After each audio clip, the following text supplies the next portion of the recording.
आप सब पर सलामती हो। मैं यासिर रशीद हूं और आप मेरा वीलॉग देख रहे हैं। नाज़रीन, कुछ अहम खबरें ऐसी कि जिससे भौंचाल अगर ना भी आए, लेकिन मौजूदा मंजरनामे में आपको यह लग रहा है कि अदालतों का जो मूड है, बिलखुसूस हाई कोर्ट्स का, वो कुछ हार दिखाई दे रहा है। डीसी इस्लामाबाद का जस्टिस बाबर सत्तार पर एतराज आज आयद हुआ और केस दूसरे बेंच को मुंतकिल करने की इस्तदा की गई, जिसको मुस्तरद कर दिया गया। इस्लामाबाद हाईकोर्ट में डिप्टी कमिश्नर इस्लामाबाद इरफान नवाज मेमन के खिलाफ तौहीन अदालत की समाअत जारी थी।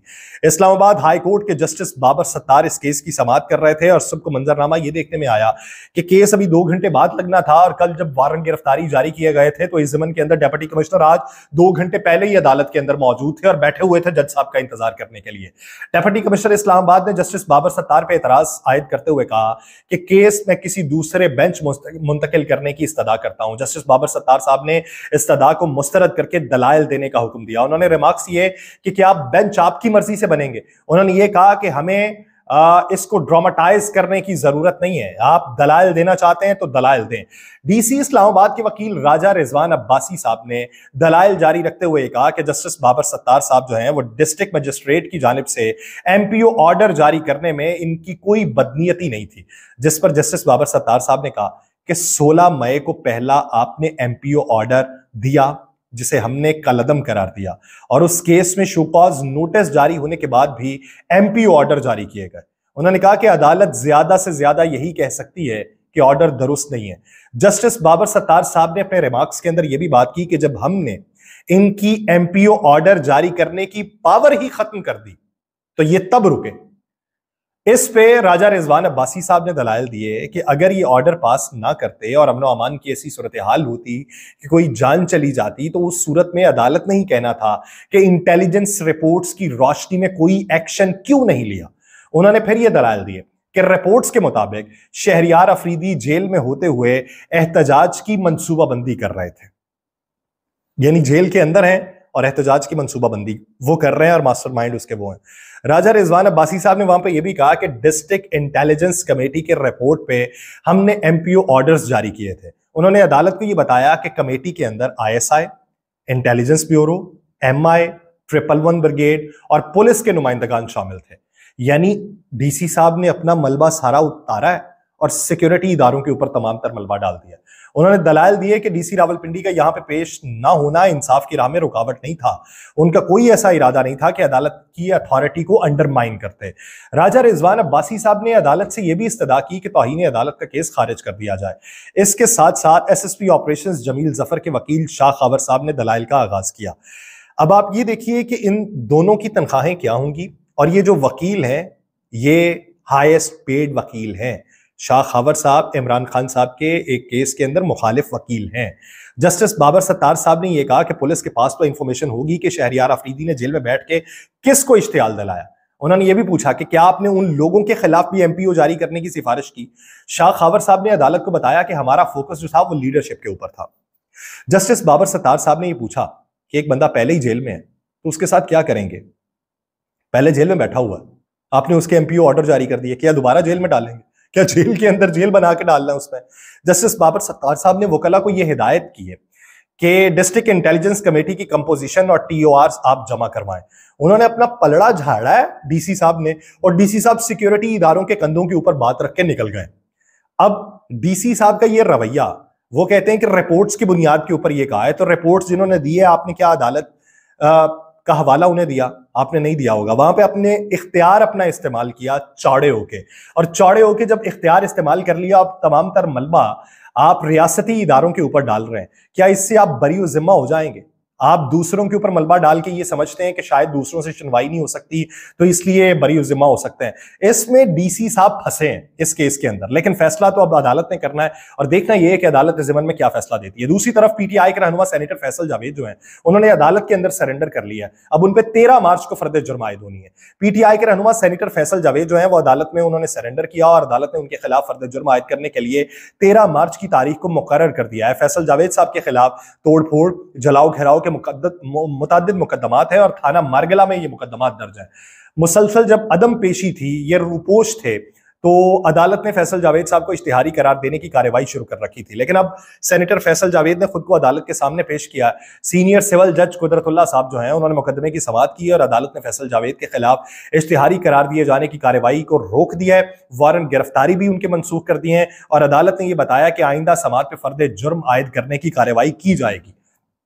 और इस ज़मन के अंदर अब यह देखना है कि आने वाले दिनों में इस तरह के मजीद मुकदमात की आपको समाअत होती दिखाई देगी। मुख्तलिफ लोगों के ऊपर जो मुकदमात हैं वो या तो आपको सरेंडर्स करते हुए दिखाई देंगे या वो आपको राहदारी जमानतें लेते हुए दिखाई देंगे। जिस तरीके से मियां असलम इकबाल साहब हैं, उन्होंने पेशावर हाई कोर्ट से जाके अपनी राहदारी जमानत मंजूर करवा ली है। मियां असलम इकबाल साहब भी रूपोश थे, बहुत अरसे थे, और उन्होंने राहदारी जमानत जो उधर से मंजूर करवाई है, तो वहां पर आपको पाकिस्तान तहरीक इंसाफ के मुताबिद रहनुमा जो है वो मंजर आम पे आते अपनी राहदारी जमानतें करवाते या सरेंडर्स करवाते हुए दिखाई देंगे। लेकिन इसके पैरेलल दो फरीक ऐसे हैं जो बैठे बैठाए अपनी हुकूमत बनाने की बातें कर रहे हैं, लेकिन उसमें पाकिस्तान पीपल्स पार्टी के तर्जुमान फैसल करीम कुंडी साहब कहते हैं कि अगरचे पाकिस्तान पीपल्स पार्टी और मुस्लिम लीग नून ने मरकज में हुकूमत बनाने का ऐलान किया है, लेकिन उनकी जमात फिलहाल काबीना का हिस्सा नहीं होगी और विफाकी काबीना की तश्कील जो है ये शहबाज शरीफ साहब की सवाबदीद है। यानी मैं ये कहूं कि मैं आपके पास नहीं आना चाहता, लेकिन आप बुलाना चाहते हैं तो आपकी सवाबदीद है, आपकी मर्जी है। इसमें आप कहीं ना कहीं अपना आने का इजहार कर रहे हैं कि आप काबीना के अंदर आएंगे। एक तरफ टर्म्स एंड कंडीशंस तो ये तय हो चुकी हैं कि पंजाब और केपी के गवर्नर पीपल्स पार्टी के होंगे, सिंध और बलूचिस्तान के मुस्लिम लीग नून से होंगे। तो ये टर्म्स एंड कंडीशंस तो होंगी। सदर जरदारी साहब होंगे, स्पीकरशिप जो है वो नून लीग ले जाएगी। चेयरमैन सेनेट के मामले के ऊपर कहा जाता है कि पीपल्स पार्टी है, लेकिन अभी तक इस मामले के ऊपर बातचीत मंजर आम के ऊपर जो आ रही है वो मुस्तकबिल करीब में आपको जाके देखने को मिलेगी। कामरान टसोरी साहब जो हैं वो सिंध के ही गवर्नर रहना चाहते हैं और एमकेएम इस ज़मन के अंदर जोर डाल रही है कि सिंध का गवर्नर आप हमें दें। तो पाकिस्तान मुस्लिम लीग नून पाकिस्तान पीपल्स पार्टी को तो सिंध की गवर्नरशिप नहीं देगी, वो खुद रखना चाहती है, लेकिन हो सकता है कि वो कामरान टसोरी के बारे में वहां पे एतमाद कर लें और वो गवर्नरशिप एमकेएम को दे दें, क्योंकि एमकेएम अपनी 17 नशिस्तें जो वो क्लेम कर रही है, जिसके ऊपर अभी केसेस भी चल रहे हैं, उनके क्लेम करने में पाकिस्तान पीपल्स पार्टी भी जो है उसके ऊपर ये बात कर रही है कि ये नशिस्तें हमसे छीनी गई हैं। इन्होंने डंडे के जोर के ऊपर ये रेंजर्स और पुलिस वालों के सामने राइफल्स लेके ये अंदर एंटर हुए थे पोलिंग स्टेशन में, और ये कल दावा किया है मेरे प्रोग्राम के अंदर कादर मंदोखेल साहब ने NA 242 के हवाले से। उन्होंने ये कहा कि वहां पर लोग मौजूद थे, सिक्योरिटी इदारों के लोग मौजूद थे, और ये उनके सामने गुंडागर्दी करते हुए पोलिंग स्टेशन के अंदर चले गए और इनके हाथों में बड़ी तादाद के अंदर वो लेके आए और कहते हैं कि जी हमारे एक जियाले ने छीने हुए हैं। तो ये तकरीबन 20,000 के करीब तो मेरे पास बैलेट पेपर्स मौजूद हैं जिनके ऊपर ठप्पे लगे हुए हैं पतंग के निशान के ऊपर। तो कहते हैं कि ये रबड़ बैंड चढ़ाए हुए ये तमाम बैलेट पेपर्स लेके आए थे और इन्होंने वहां पे आके उन्हें बैलेट बॉक्सेस के अंदर डाला है। तो ये मौजूदा सूरत हाल मंजर आम के ऊपर बनती हुई दिखाई दे रही है, लेकिन मुल्क में बनने वाली जो सबसे गंभीर सूरत हाल है ना, वो नई हुकूमत को सियासी महाज पे तो बहुत सारे मसाइल का सामना करना पड़ेगा ही, लेकिन उससे ज्यादा एक गंभीर मुआशी सूरत हाल होगी जिसमें मुल्क की कमतर मुआशी तरक्की होगी, महंगाई होगी, रोते पीटते अवाम होंगे, बेरोजगारी के साथ साथ एक बड़ा चैलेंज जो होगा वो मुल्क पे अंदरूनी और बैरूनी कर्जों का बोझ होगा, जिसमें गुज़श्ता चंद साल के अंदर बेपनाह इजाफा हुआ है। पाकिस्तान डेट ट्रैप यानी कर्जों के चुंगल के अंदर बहुत अशरों से फंसा हुआ है। हालिया बरसों की अगर बात की जाए तो कर्जों में होने वाले इजाफे और पाकिस्तान की सुकड़ती मईशत की वजह से अब इन कर्जों की वापसी और इन पर सूद की अदायगी एक बहुत बड़ा मसला बन चुका है।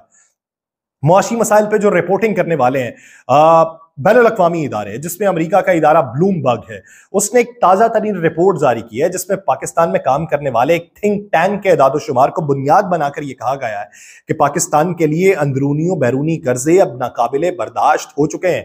वो जो माजी में ये कहते थे कि अपने कपड़े बेचकर भी अवाम के लिए आटा रोटी लेके आएंगे, उनके कपड़े अब उस हैसियत पे नहीं है कि वो बेच के अपना पूरा माल बेच के भी अवाम का पेट भर सकें। रिपोर्ट ये बताती है कि पाकिस्तान में कर्जों पे सूद की अदायगी की शरह जीडीपी के लिहाज से बुलंद तरीन सतह पे पहुंच चुकी है। उधर इंडिया की टाटा की कंपनी पाकिस्तान की जीडीपी से ज्यादा ग्रोथ दिखा रही है। मौजूदा सूरत हाल में अदायगी नाकाबिले बर्दाश्त हो जाएगी। पाकिस्तान में बनने वाली नई हुकूमत को खराब माशी सूरत हाल से सामना करना पड़ेगा।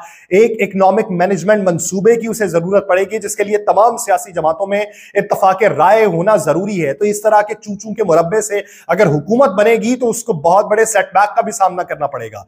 इंतखाबात के बाद मुल्क में सियासी अदम इस्तेहकाम के खदशात मजीद बढ़ रहे हैं, जो खत्म होने के लिए इंतखाबात करवाए गए थे। मुल्क की मईशत के मुतासर होने का खदशा पैदा हो चुका है।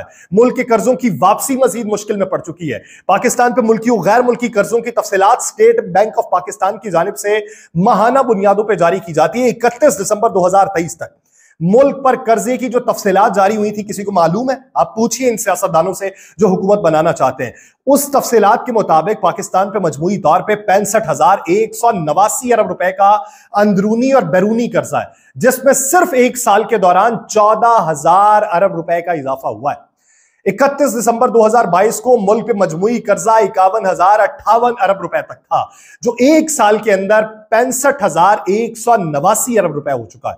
और एक साल में कर्ज में होने वाला यह इजाफा 27.7% का है। पाकिस्तान इस मजमूई कर्जे में अंदरूने मुल्क बैंकों और मालियाती इदारों से लिए जाने वाला कर्जा 42,588 अरब रुपए है, जो कि बैरूने मुल्क आलमी इदारों और ममालिक से लिए जाने वाला कर्ज 22,601 अरब रुपए है। पाकिस्तान के जिम्मे वाजिबुल अदा कितना कर्जा है? पूछे इन सियासतदानों से। मजमूई कर्ज का अगर डॉलर में हिसाब लगाया जाए ना, तो ये 131 अरब डॉलर बनते हैं। आप बैठ के बना लें अपने गवर्नर, अपने वजीर आजम, अपने चेयरमैन सेनेट। लेकिन मौजूदा सूरत हाल सभी के लिए गंभीर है, और ऐसी सूरत हाल में खबर मंजर आम पे आती है, सोशल मीडिया के ऊपर वायरल है। मैं सिर्फ इसे रिपोर्ट कर रहा हूं, मैं इसे मुसद्दिका करार नहीं दे रहा। गैर मुसद्दिका इत्तलात के मुताबिक कोसार मार्केट इस्लामाबाद में मुस्लिम लीग नून के रहनुमा ख्वाजा साद रफीक थे और हनीफ अब्बासी साहब थे। तो मंसूब ये किया जा रहा है कि खवातीन के हाथों उनकी पिटाई हुई है। ये रेस्टोरेंट में बैठे कहके लगा रहे थे। वहां पे एक खातून ने इनके कहके लगाने पे ये कहा कि अवाम का मैंडेट चोरी करके आप इतनी ढिठाई से हंस रहे हैं। कहा जाता है कि जब ये बात की गई तो ख्वाजा साद रफीक साहब वो झपटे हैं। तो वो जब झपटे हैं तो उस खातून के साथ 4 और खवातीन भी थीं, जिनका शायद उन्हें अंदाजा नहीं था, और उन्होंने ये देख के ख्वाजा साद रफीक साहब और हनीफ अब्बासी साहब पे हमला कर दिया। चप्पलें उन्होंने उतारी और हमला कर दिया। अब ये किस हद तक मुसद्दिका है, और अगर ये मुसद्दिका नहीं है जिसकी जानिब से फैलाई जा रही, मैं सिर्फ इसे रिपोर्ट कर रहा हूं, मैं इसकी गवाही नहीं दे रहा कि ये इस तरीके से ही हुआ है। हनीफ अब्बासी साहब के ऊपर ज्यादा हमला हुआ है। गार्ड्स रेस्टोरेंट के आए हैं, खवातीन को पीछे हटाया है, उन्होंने साबिक मेंबरान असम्बली को बाहर निकाला है और उन्हें वहां से निकल जाने को कहा है। यह भी कहा जाता है कि जब ये भाग रहे थे तो एक पाँव में एक शख्सियत के जूता था, जबकि दूसरा पाँव उनका नंगा ही था, और वो भाग रहे थे। अगर इस तरह की सूरत हाल है और इस तरह हमारा मुआशरा आगे की तरफ बढ़ रहा है, जिसमें अदम बर्दाश्त है दोनों तरफ से, अवामी सतह से भी, सियासी सतह से भी, हुक्मरानी सतह से भी, तो मुआशरे के अंदर बैलेंस पैदा नहीं हो सकता। बैलेंस को पैदा करना है तो सबसे पहले बर्दाश्त पैदा करनी है, और ये बर्दाश्त सबसे पहले सियासतदानों ने पैदा करके अवाम तक मुंतकिल करनी है। जब सियासी सतह के ऊपर बर्दाश्त नहीं होगी तो अवामी सतह पे उसकी उम्मीद भी नहीं की जा सकती। मुझे दीजिए इजाजत, अल्लाह ने के बाद।